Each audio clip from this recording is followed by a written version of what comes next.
Surat police અને સામાજિક કાર્યકરના સંયુક્ત પ્રયાસથી પિતા વિહોણા 4 બાળકોને વાત્સલ્યધામ ખસેડવામાં આવ્યા. મજુરા ગેટ બ્રિજ નીચે પરિવાર જીવન વ્યતીત કરતું હતું.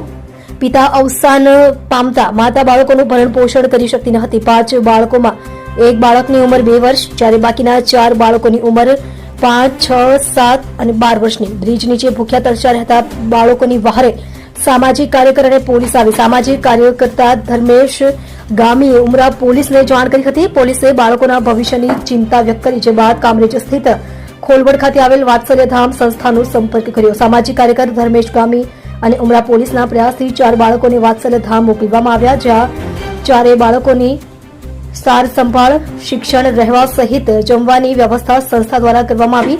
બાળકો જ્યાં સુધી અભ્યાસ કરશે ત્યાં સુધી તમામ ખર્ચ વાત્સલ્યધામ સંસ્થા ઉપાડશે. સંસ્થામાં 800 થી પણ વધુ બાળકો માતા પિતા વિહોણા, જે બાળકોની સંભાળ વાત્સલ્યધામ રાખી રહી છે. સુરત પોલીસ અને સામાજિક કાર્યકરના સંયુક્ત પ્રયાસથી બાળકોનું ઉજ્જવળ ભવિષ્ય થશે. સામાજિક કાર્યકર અને પોલીસની સરાહનીય કામગીરી.